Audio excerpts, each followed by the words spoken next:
So we're talking about descriptive statistics, and in Module 2, we looked at visual ways we could describe our statistics or our data set.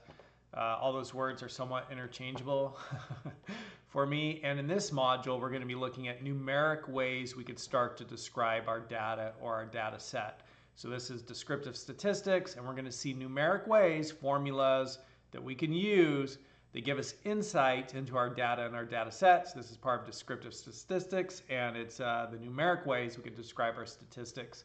And so the first ones we're going to look at, and these are the ones we're going to look at here in this video. We're going to look at different measures of location. We're going to see mean, median, mode, percentile, and quartiles. So we're going to see those in this video. And I came over here to ChatGPT, and I put together a little ChatGPT to explain these. So the mean is kind of the measure of central tendency or central location. I like to think of that like as a bullseye, somebody shooting arrows at a bullseye target. And and just to give you a visual on that, bullseye with arrows, because you could find any image you want, right? Somebody's shooting arrows at a bullseye target. If you think about where is like the central place that is in the center of all these arrows, what's the measure of central tendency, right? And so that's what the mean calculates. The mean calculates that measure of central tendency, and it's a measure of location, and it's a descriptive statistic. It's giving us insight. It's describing our data or our data set. So if this is our data or our data set, and we look for the mean or the average of that, we're going to add up all those numbers and then divide by the total number of numbers we added up. So add up 3, 5, 7, and 9, and we had 4 numbers that we added up. This gives us our mean or our average, which is 6. And so the measure of central tendency or central location is right here. It's 6. And it's kind of interesting with the mean, because if we took this data here and we brought it down here and we said, please give me the mean of the following, and we have that data there, but then if we also have this data here, number A, that, and then B, we'll say, we could add in like, I guess we'll just do a 10 and kind of see what that looks like. And then we could do another one, Control C and a Control V, and we could call this one C. And we could do for this one, we can make it, 100. We'll make it 100. And then for one more, we'll make it 1,000. And we'll see how the mean changes as our data changes. So here we go. Boom. Let's calculate all that. And I was creating a thumbnail for a video here after I created all those. So now it's analyzing, and I will pause the video while it does this. All right, so now it's giving us the results, and you can see 3,579 divided by 4, the mean is 6. 3,579, 10 divided by 5, the mean is 6.8. 3,579, 100 divided by 5, the mean is 24.8. And for this one, it's 204.8. And so the mean is really susceptible to being influenced by outliers. And so if you have one really large number, right, you're going to start to get a larger mean.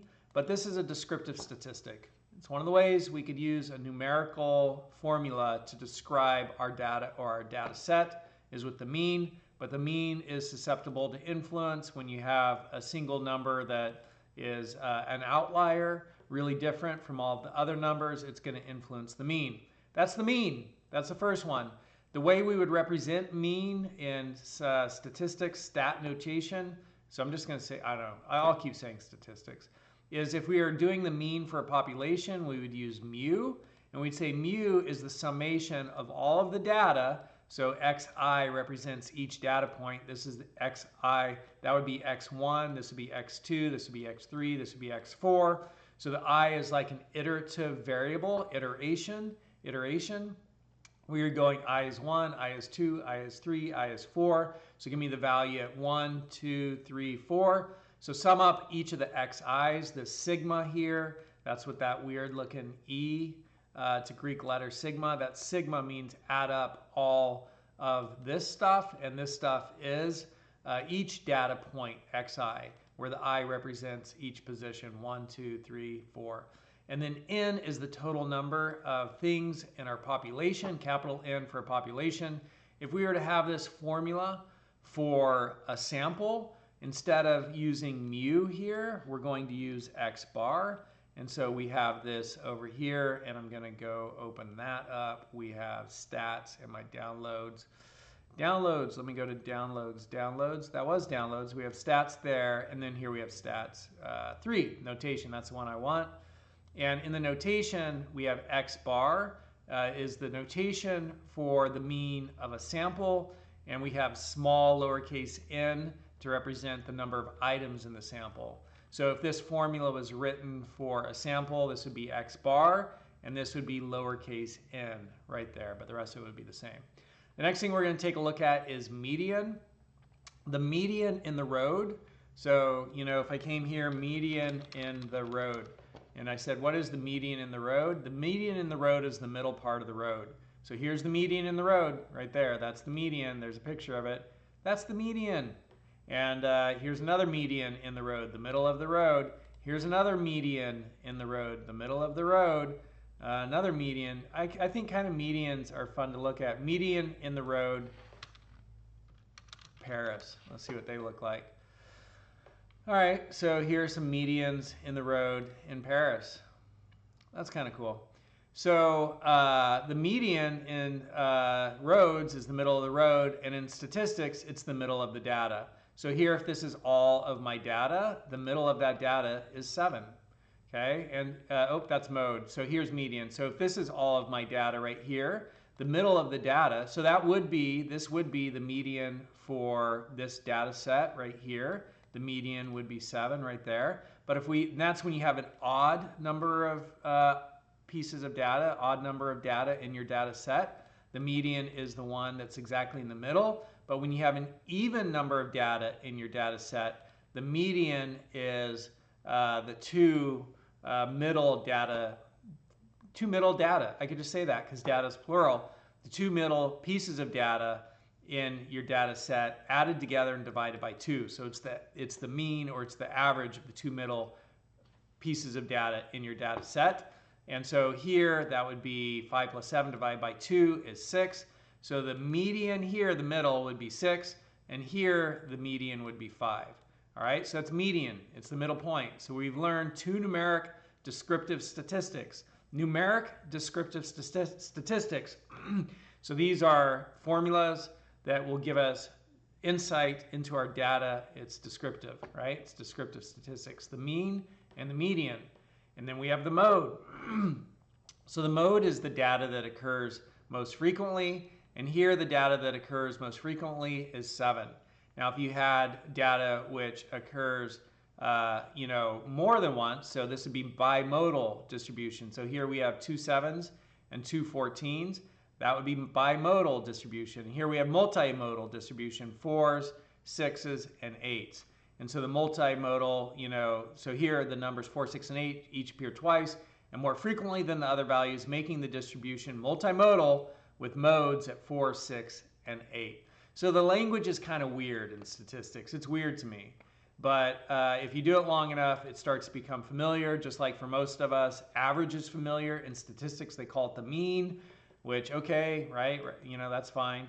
But most of us know, like, how do we calculate an average? And this is a descriptive statistic of our data. But median, right, we know median in a road. Okay, median in statistics, it's a descriptive statistic. And it gives us insight. It's a numeric, representation of our data. It gives us insight into the data. It's the middle point of the data. And with, even number and odd number, you just select it. With even number, you select the 2 in the middle, add them up and divide by 2 to find the median. And mode is that which occurs most frequently. And you could have bimodal if 2 kind of sets of numbers occur the same amount, or multimodal if more than 2 sets of numbers occur the same amount. So that's mean, median, and mode. They're measures, numeric measures of what's going on with our data. And over here, I'm creating a little piece of paper which is going to keep track of some of this stuff for us. And we see that measures of location, like mean, median, mode, those are the first 3 you're learning about. Next one we're going to learn about is percentile. Here's the formula with which we calculate the percentile. And what the percentile shows us, and I have this described right here, is it shows us what percentage of our data is up to this point. And so if we are looking at data that is in the 40th percentile, so here the 40th percentile is being calculated for this data right here. So consider the data set right here, 10, 20, 30, 40, 50, and the 40th percentile. First, order the data, right? So our data is already ordered, but if it wasn't ordered, you would order it. And then you calculate the 40th percentile. And this is the notation that is used. You can see that right here, LP. I'm not sure why it's L. I'm not sure if that's Greek. I haven't looked into it. Maybe one of you could look into it and send me a message. Or at some point I'll look into it at ChatGPT. I've never gotten around to it. That's all right. Again, just illustrating and exemplifying and modeling. That's the word I was looking for. Modeling for you the importance of just being like, hey, I don't know. That's okay. I don't know. If I need to know, I'll go find the answer. So here we use this formula, 40 over 100, n plus 1. So we do, we want 40th percentile, so we put 40 here over 100 and then do n plus 1. So we have 5 plus 1, so we get 0.4 times 6, 2.4. So this tells us at position 2.4, that's going to be the place where the 40th percentile, 40% of our data is going to be at that position and less. So position 2.4, here's position 1, here's position 2, here's position 3. So we need to interpolate. We need to interpolate between position 2 and position 3, which is right here, between 20 and 30. So 40% of the way between 20 and 30, 30 minus 20 is 10, 40% of 10 is 4. So 40% of the way between 20 and 30 is 4 more than 20. It's going to be 20 plus 4, 24. So at 24, our 40th percentile is 24, and that means 40% of our data will be at 24 or less. So the 40th percentile corresponds to a value between the second and third values, 20 and 30. You can interpolate to find that it is around 24. Cool. And then we have quartiles. And I have a little image here of quartiles. So there's three quartiles. There's 3 quartiles. And it creates 4 sections. There's the first quartile, the second quartile, and the third quartile. And so this is just kind of like breaking our data up into quarters. And so here's a visual representation of quartiles. And you can see here's quartile 1, here's quartile 2 at 55, and here's quartile 3. And this is also known as the median. What's the median? What's the median in a road? It's the middle of the road. What's the median in your data? It's the middle of your data. And so at 55, we have 1, 2, 3, 4, 5 on the left, and 1, 2, 3, 4, 5 on the right. So the second quartile is also the middle of your data. Interesting, right? But here you can see it's broken up. These 3 quartiles have broken up our data into quarters, which is why it's called quartiles, because probably in Latin or something, Q-U-A-R-T means 4 or fourth. Like in Spanish, it's cuatro, right? Uno, dos, tres, cuatro, right? So like language, you could start to be like, oh, quarters in America, right? Like the three quartile points break the data up into this section here, that's the first section. This section here, that's the second section. This section here, that's the third section. And then this section here, that's the fourth section. And just kind of looking at this, when you graph it out, you get some insight into your data. So in the first quartile, we only have these pieces of data, right? Right there. In the second quartile, we have this. In the third quartile, we have much more. And over here in the fourth area, we have those. So it's just kind of interesting. It's another way that we could describe our data. We're gaining insight into our data. And if you were to work with us all the time, it would start to make sense to you. When you calculate your quartiles, it start to give you sense of like what the data is like. If you're not working with it all the time, if you're new to it, it's kind of like, okay, I calculated the quartiles, so what, right? And you could gain a little bit of insight, based upon doing that quartile calculation of the different quartiles. But it's not going to give you the same amount of information as if you're working with it day in and day out. And if you are working with it day in and day out, then over time, you'll start to get this descriptive statistic of quartiles, a numeric way to represent our data and our data set, would start to have more meaning for you. But if you're just doing these calculations, it can feel kind of like, okay, I got the answer. I'm not quite sure what that tells me. That's okay. You're just being exposed to it right now. At some point in your life, if you ever have to work with numbers a lot more, you'll be like, okay, I remember what quartiles are. And the more I work with this and look at different data sets and run quartiles on them, the more I'm going to start to get a feel for what a quartile is actually telling me, how it's describing my data or my data set, right? Just like most of us have a feel for what an average is or what the mean is, like this was the average in the class, this on the test, this was the mean of, the mean score of the test. Like that even sounds more complicated, but this was the average that, out of everybody who took the test in the class, this was the average. Like we're comfortable with that. We understand that. Like it has meaning for us. Pun accidentally intended. But quartiles, median, we could even kind of like, okay, that's the middle point of our data. Mode, it's kind of like this is the number that occurs most frequently. All right, it's descriptive. It's a numeric descriptive statistic. Gives us a little insight into our data set. But for me, it's not like it doesn't carry the same sort of familiarity and like ability for me to understand my data set as the average or the mean does. And same with quartiles, right? And so over time, that would just become more familiar to you.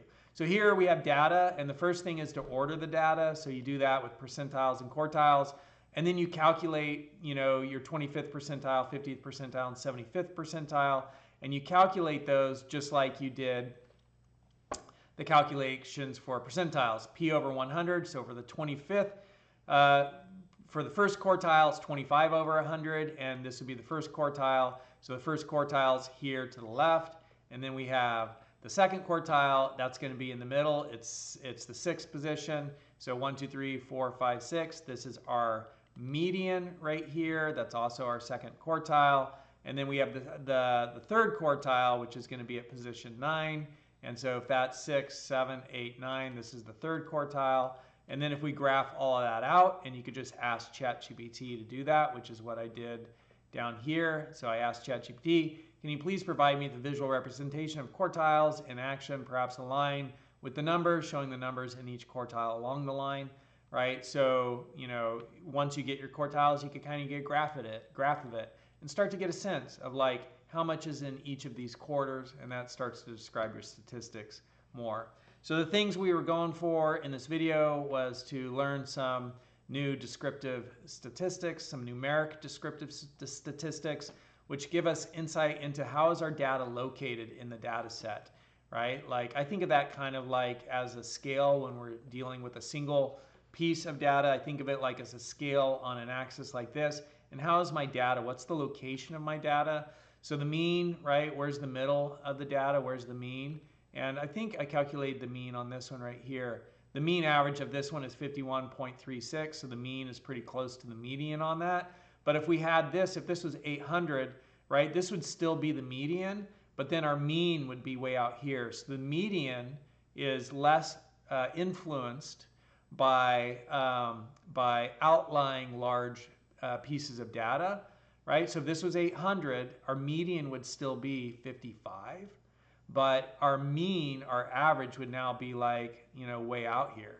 And so the mean, the average would have really changed, but the median would have stayed the same. And so that's interesting to start to get, a feel for how do these different descriptive statistics, mean, median, get influenced by the data set as the data set changes. And that's really gaining that fluency with numbers and with statistics and descriptive statistics, numeric. So this is a visual descriptive statistic, but also mean and median are numeric descriptive statistics.